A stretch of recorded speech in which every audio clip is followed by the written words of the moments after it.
일부에서는 한국인의 피가 흐르는 데이비드 강 교수가 한국의 흥미로운 점 2가지를 설명했었는데요. 2부에서는 그가 본 한국의 흥미로운 점 3번째를 알아보도록 하겠습니다. 그것은 바로 한국이 역사 속에서 지녔던 특징이었습니다. And I'm going to give you a different story, actually, and one that shows a lot more stability in East Asia. In Europe, you had a bunch of similarly sized states, kingdoms, whatever, that spent centuries beating the stuffing out of each other. And we have a whole bunch of political units here that don't exist anymore. Now, in contrast, in East Asia, the 4 main states of East Asia, Japan, Korea, Vietnam, and China, have basically existed for well over 1,000 years. Their borders changed a little bit. And so Korea became Korea around the 7th century. These are deeply, deeply long-lived. East Asia has a very different historical sense of international relations and what we would call as hierarchic, not equality. Informally, the big countries, China, left everybody alone. They didn't really interfere in South Korean or Korean domestic politics at all. Formally, you're saying, yeah, you're an emperor, I'm only a king. But informally, the Chinese didn't care. They just wanted to make sure you understood where the rank order was. 형식적으로는 중국보다 서열이 아래인 나라로 보였을지라도 실제로는 중국이 한국 정치나 사회에 아무런 관여나 개입을 하지 않았다고 설명했는데요. 이것은 그만큼 한국의 지도자들이 중국의 지도자들을 상대로 훌륭한 처세술을 보여주었다는 방증과도 같습니다.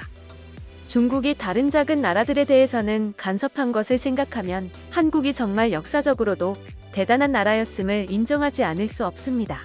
그렇게 독자적으로 유지되고 성장해온 한국은 일본의 식민 지배를 받게 되는데요. 교수는 몇십 년이 흐른 뒤에 있었던 민주화 운동에 대해서도 설명하기 시작합니다.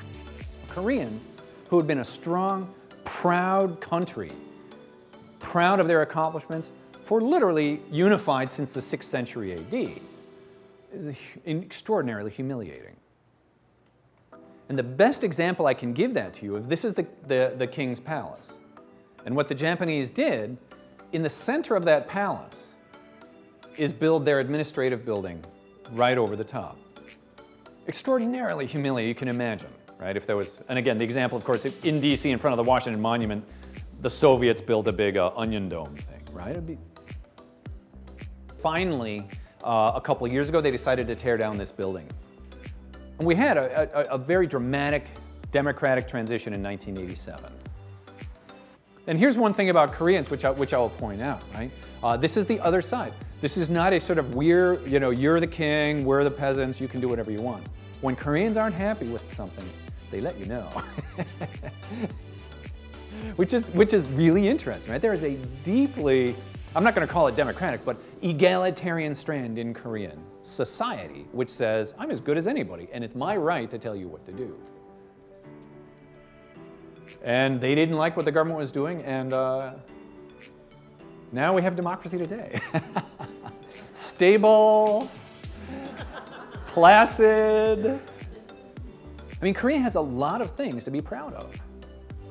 The economic development, this transition to democracy. I should put another picture on, but like people vote, right? There is a movement towards better freedom of press, freedom of speech, things like that, right? 다른 나라들과 달리 역사적으로도 지혜롭게 대국에 대처하고 슬기로운 삶을 살았던 한국인들이 식민지배 이후부터 겪었던 격동의 근대사에 대한 설명을 듣고 나니 우리나라지만 정말 대단하고 흥미롭다는 생각밖에 들지 않습니다.